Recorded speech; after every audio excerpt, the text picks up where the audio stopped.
கற்பனை செய்து பாருங்கள். பிரபஞ்சத்தோட அத்தனை ரகசியங்களையும் திறக்கக்கூடிய ஒரு வரைபடத்தை யாரோ உங்கள் கையில் கொடுக்கறாங்க.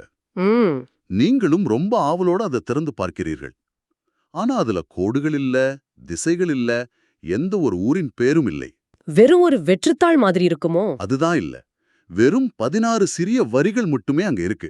அதுல ஆச்சரியம் என்னன்னா, அந்த 16 வரிகளிலும் கடைசி வார்த்தை மாறவே இல்ல. ஒரே வார்த்தை திரும்ப திரும்ப அச்சடிக்கப்பட்டிருக்கு. ஆஹா, கேட்கவே ரொம்ப சுவாரஸ்யமா இருக்கே. ஆமாங்க. இதை நீங்கள் என்னவென்று நினைப்பீர்கள்? இது ஒரு அச்சுப்பிழையா? அல்லது யாராலும் எளிதில் உடைக்க முடியாத ஒரு ஆழமான ரகசிய சங்கேத குறியீடா? இன்னைக்கு நாம அந்த ரகசிய குறியீட்டை தான் உடைக்கப் போகிறோம். கண்டிப்பா. அறிவை தேடும் ஆர்வமுள்ள உங்களை எந்த இடத்திலும் தகவல்களால் சோர்வடையச் செய்யாத, அதே சமயம் பிரபஞ்சத்தின் ஆழத்திற்கு அழைத்துச் செல்லும் இந்த ஆழமான உரையாடலுக்கு வரவேற்கிறேன். வணக்கம். இது ஒரு மிகச்சிறந்த தொடக்கம்னு தான் நான் சொல்லுவேன். ரொம்ப நன்றி. இன்னைக்கு நாம அலசப் போற மூலக்குறிப்பு அருட்பெருஞ்சோதி அகவலில் ஒளிர்ந்த ரகசிய தத்துவ படிக்கட்டுகள் 464 முதல் 67 வரைக்கும் மற்றும் அதில் இடம்பெற்றுள்ள நாம சங்கீர்த்தனம். ஆமா, நாம சங்கீர்த்தனம். இது வெறும் 16 வரிகள் தான். ஆனா எனக்கு ரொம்ப ஆச்சரியமா இருக்கு. இவ்ளோ சுருக்கமான வரிகளுக்குள்ள ரகசிய தத்துவ படிக்கட்டுகள் எப்படி ஒளிந்திருக்க முடியும்? இந்த வரிகள் வெறும் பாடலா அல்லது உண்மையிலே பிரபஞ்சத்தை புரிந்து கொள்ளும் ஒரு உளவியல் வரைபடமா அப்படிங்கறத தான் இன்னைக்கு நாம முழுமையா ஆராயப் போகிறோம். நீங்க முதல்ல சொன்ன அந்த வரைபடம் உதாரணம் ரொம்ப அருமை.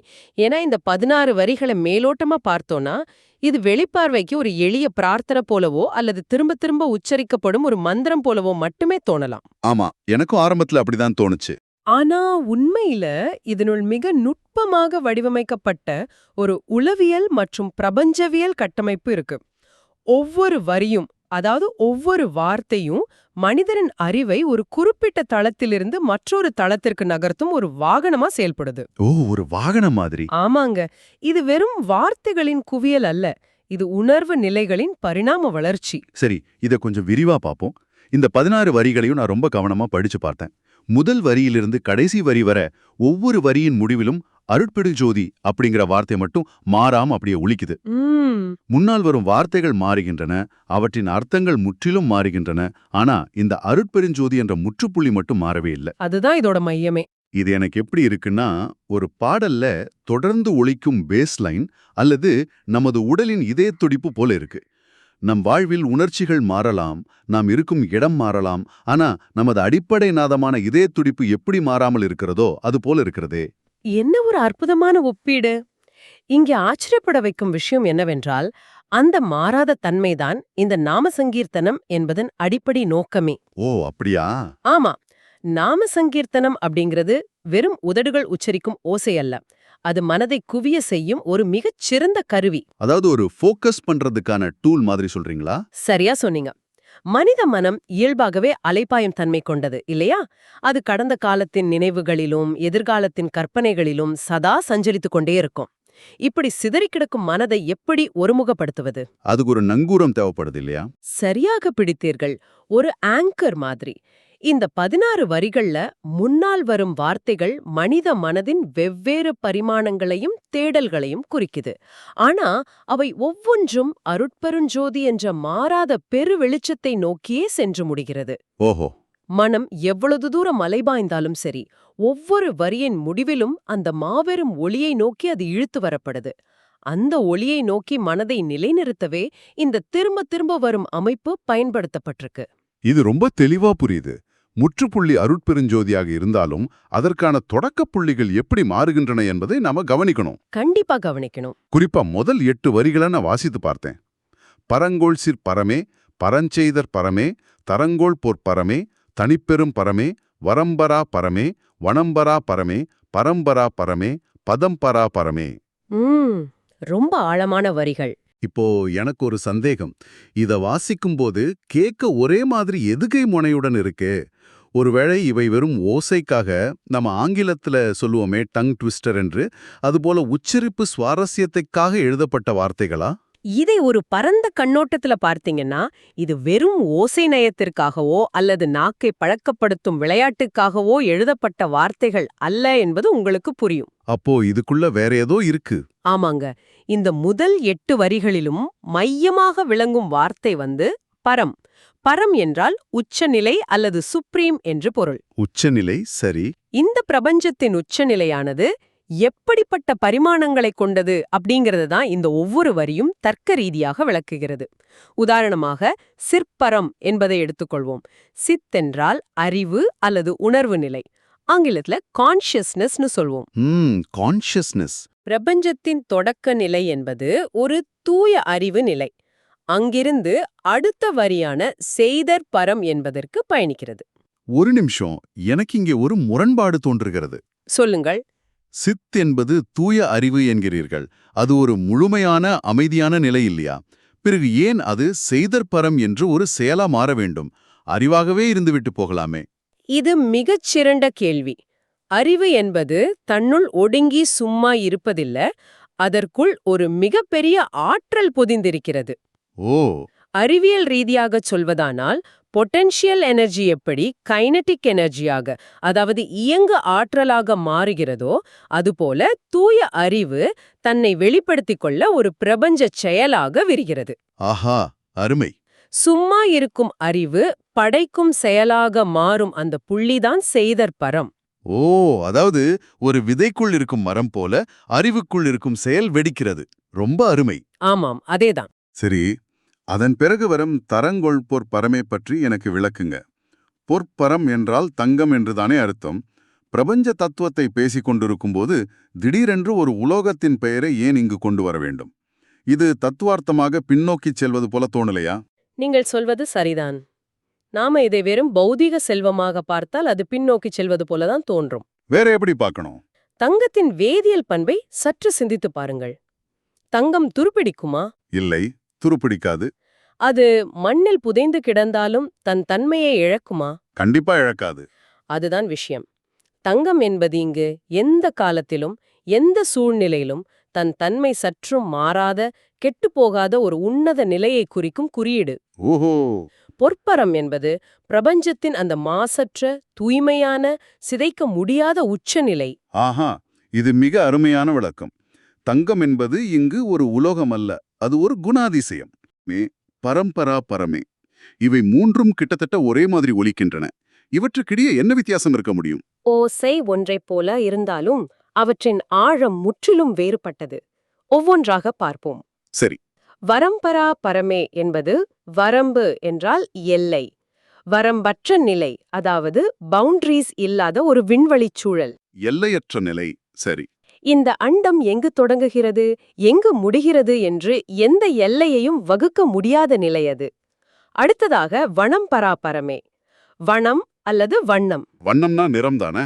ஆமா, வண்ணம் என்பது இங்கு வடிவங்களையும் நிறங்களையும் பௌதீக தன்மைகளையும் குறிக்கிறது.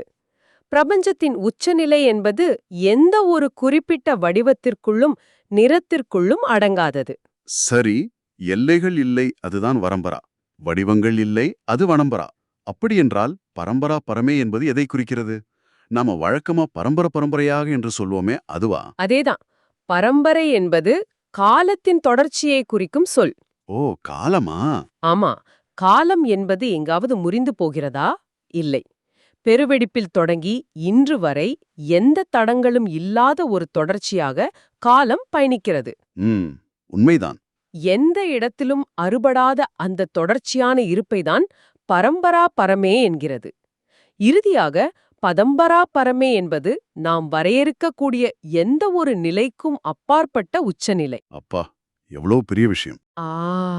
இந்த முதல் 8 வரிகளும் பிரபஞ்சத்தின் பிரம்மாண்டமான மனித அறிவுக்கு எட்டாத அந்த பரமென்ற எல்லையற்ற காலமற்ற வடிவமற்ற உச்சநிலையின் வரைபடம். சரி, பிரபஞ்சத்தை முழுமையாக வரைபடமாக்கி விட்டோம். ஆனா இங்கேதான் ஒரு பெரிய கேள்வி வருது. என்ன கேள்வி அது? ஒட்டுமொத்த பிரபஞ்சத்திற்கும் தத்துவார்த்தமாக நாம் ஒரு வரைபடத்தை உருவாக்கி விட்டோம்.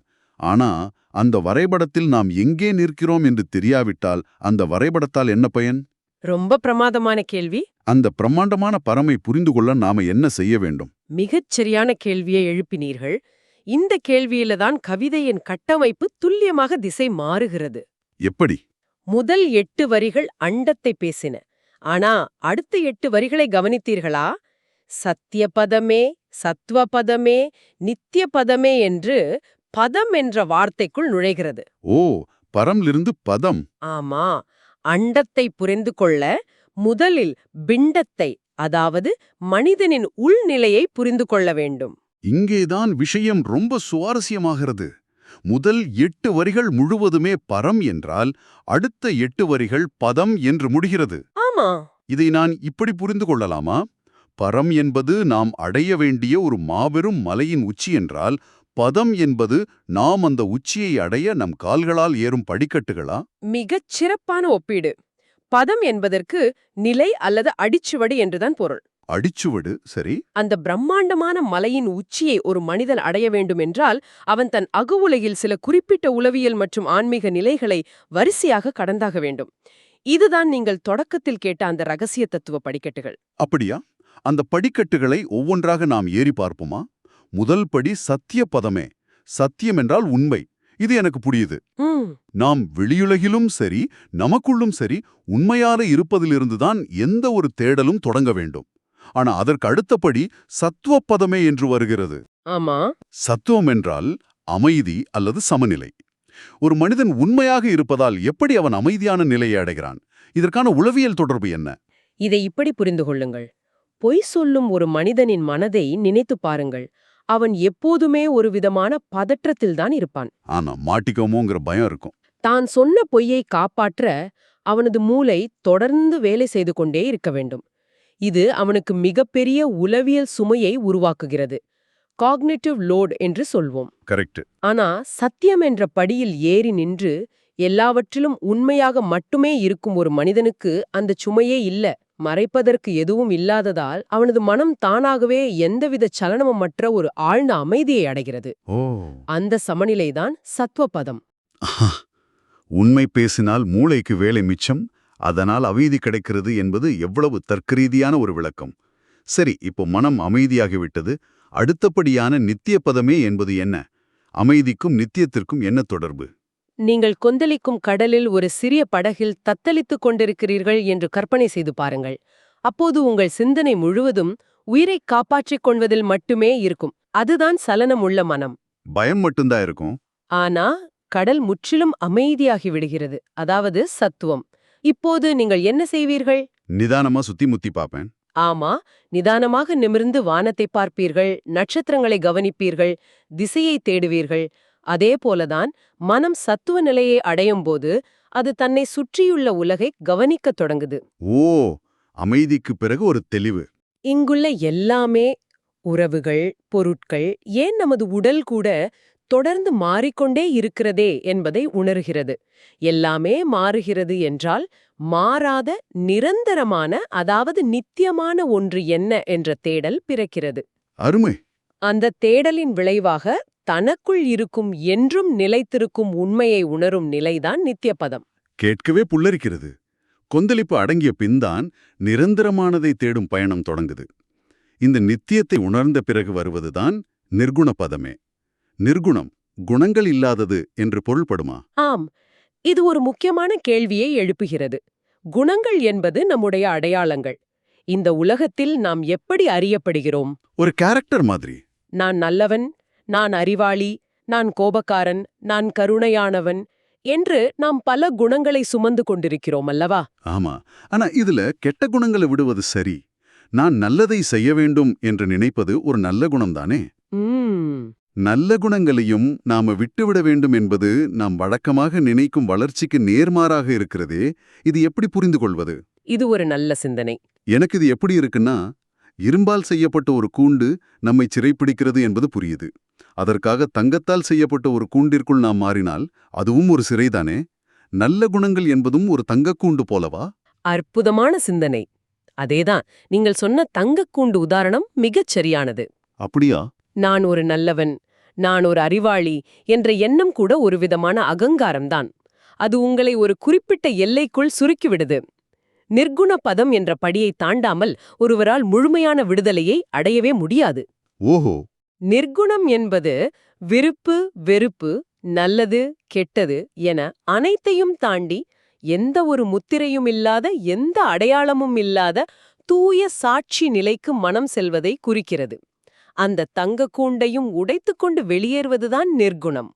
இதை செரித்துக் கொள்வதற்கே சற்று நேரமாகும் போலிருக்கு. அத்தனை அடையாளங்களையும் இழந்த பிறகு மனிதன் அடையும் அடுத்தபடி தத்துவ பதமே. தத்துவம் என்றால் பிலாசபி என்றுதானே பொருள். நாம வழக்கமாக பயன்படுத்தும் பொருளில் அல்ல. தத் பிளஸ் துவம் ஈக்குவல்ஸ் டு தத்துவம், அதாவது அல்டிமேட் ரியாலிட்டி. பிரபஞ்சத்தின் அடிப்படை உண்மை நிலையை, அதன் அசலான தன்மையை ஒருவன் நேரடியாக உணரும் நிலை இது. சரி. அடையாளங்கள் அற்ற நிர்குண நிலையில் நின்றால்தான் பிரபஞ்சத்தின் அந்த அசல் தன்மையை எந்த பாகுபாடும் இல்லாமல் தரிசிக்க முடியும். ஓ, அதற்கடுத்து வருவது தத்பத பதமே. இதை வாசிக்கும்போது எனக்கு அத்வைத தத்துவம் தான் ஞாபகம் வருது. தத்துவம் அசி, அதாவது நீயே அதுவாக இருக்கிறாய் என்று சொல்வார்களே, அதத்தான் இந்த வரியும் குறிக்கிறதா? நிச்சயமாக. தத்துவ பதத்தில் பிரபஞ்ச உண்மையை உணர்ந்தவுடனே தற்பத பதமே என்ற படிநிலையில் ஒரு மாபெரும் திறப்பு நிகழ்கிறது. என்ன திறப்பு அது? அதாவது, நான் வேறு, அந்த பரம்பொருள் வேறு அல்ல, அந்த பரம்பொருள்தான் நானாகவும் இயங்குகிறது என்பதை எந்த சந்தேகமும் இல்லாமல் மனம் முழுமையாக உணரும் நிலை இது. உச்சிக்கும் ஏறும் படிக்கட்டுக்கும் இடையிலான வேறுபாடு மறையும் புள்ளி இது. அப்படியென்றால் மலையின் உச்சியை தொட்டு விட்டோம் என்ற அர்த்தமா? அதன் பிறகு சித்துரு பதமே மற்றும் சிற்சுகு பதமே என்ற 2 வரிகள் எஞ்சியுள்ளனவே, மலையை அடைந்த பிறகும் பயணம் இருக்கிறதா? மலையின் உச்சியை தொடுவது வேறு, அந்த உச்சி பகுதியாகவே நீங்கள் மாறிப்போவது வேறு. தற்பத பதத்தில் உணர்ந்த அந்த உண்மையை தன் இருப்பாகவே மாற்றுவதுதான் சித்தூரு பதம். இருப்பாகவே மாற்றுவது? ஆமா, இது ஒரு முழுமையான விழிப்புணர்வு நிலை. அதாவது, நான் யார் என்ற கேள்வியும் இல்லை, அதற்கான பதிலும் இல்லை. வெறும் தூய அறிவாக, வெறும் இருப்பாக மட்டுமே இருக்கும் நிலை. அந்த தூய அறிவு நிலையின் அடுத்த கட்டம்தான் கடைசி கட்டமான சித்சுக பதமே, சரியா? ஆமாம். சித் அதாவது அறிவு பிளஸ் சுகம், பேரின்பம். இது ரெண்டும் எப்படி இணையுது? அந்த தூய அறிவு முழுமையாக வெளிப்படும்போது அங்கு துன்பத்திற்கோ குறைபாட்டிற்கோ மரணத்திற்கோ இடமே இல்லை. அங்கு எஞ்சுவது எல்லையற்ற வற்றாத பேரின்பம் மட்டுமே. ஆஹா! அது ஒரு தற்காலிகமான சந்தோஷம் அல்ல, அது ஒரு நிரந்தரமான பேரின்பம். அதுதான் மனிதப் பிறவியின் இறுதி இலக்கான சிற்சுக பதம். அந்த பேரின்ப நிலையில் மனம் முழுமையாக கரைந்து ஒவ்வொரு வரியின் முடிவிலும் ஒலிக்கும் அந்த அருட்பெருஞ்சோதி என்ற பெருவெளிச்சத்தில் ஐக்கியமாகி விடுகிறது. ஆக, இதற்கெல்லாம் என்ன அர்த்தம்? நாம இன்று பார்த்த இந்த 16 வரிகள் வெறும் ஓசை நயத்திற்காக எழுதப்பட்ட சங்கீதனம் மட்டுமல்ல. இது ஒரு மிகத் தெளிவான, ஆழமான உளவியல் மற்றும் பிரம்மாண்ட வரைபடம். கண்டிப்பா. பிரபஞ்சத்தின் பிரம்மாண்ட விரிவான பரம் என்ற எல்லையற்ற நிலையில் தொடங்கி, பிறகு மனிதனின் உள்நிலையான பதம் என்ற படிக்கட்டுகளில் இறங்கி, எப்படி ஒரு மனிதன் சத்தியம், சத்துவம் என படிப்படியாக வளர்ந்து தனது அடையாளங்களையெல்லாம் நிர்குணத்தில் இழந்து இறுதியாக சிற்சுகம் என்ற பேரின்பத்தை நோக்கி பயணிக்கிறான் என்ற அந்த இரகசிய தத்துவ படிக்கட்டுகளைத்தான் இன்று நாம் ஒவ்வொரு படியாக கடந்து வந்திருக்கிறோம். மிக சரியான சுருக்கம். உண்மையிலே இது மனதை விரியச் செய்யும் ஒரு சிலிர்ப்பான அனுபவம். சந்தேகமே இல்ல. வெறும் 16 வரிகளில் சில வார்த்தைகளுக்குள் ஒரு மனிதனின் முழுமையான ஆன்மீக பரிணாமத்தையும் பிரபஞ்சத்தின் அத்தனை கட்டமைப்பையும் இவ்வளவு தர்க்கரீதியாகவும் துல்லியமாகவும் அடைத்து வைத்திருப்பது ஒரு தத்துவ பேரதிசயம் என்றுதான் சொல்ல வேண்டும். ஆமாங்க. இந்த படிக்கட்டுகளை நாம் இன்று அறிவார்ந்து புரிந்து கொண்டிருக்கிறோம். இது முதல் படி மட்டும்தான்.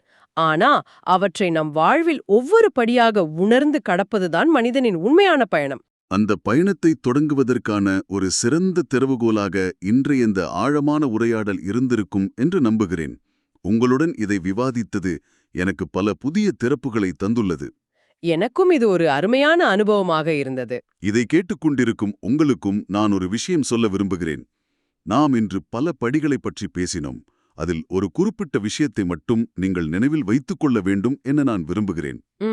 உண்மையை தேடி தொடங்கும் ஒரு மனிதனின் பயணம் மெல்ல மெல்ல தனது எல்லா பௌதீக அடையாளங்களையும் இழந்து, ஏன் தான் சேர்த்து வைத்த நல்ல குணங்கள் என்ற அந்த தங்கக்கூண்டையும் கூட தகர்த்து நிர்குணமா வெறும் தூய ஜோதியாக மாறும்போதுதான் அவனால் பேரின்பத்தை அடைய முடிகிறது என்றால், நாம தேடும் அந்த இறுதி அறிவு என்பது நம் மூளையில் புதிதாக விஷயங்களை சேர்த்துக் கொள்வதில்லா இருக்கிறது. ஆழமான கேள்வி. விதத்தில் ஒரு புதிய மற்றும் ஆழமான பார்வையை அளித்திருக்கும் என்ற நம்பிக்கையுடன் விடைபெறுகிறோம். சிந்திப்போம்.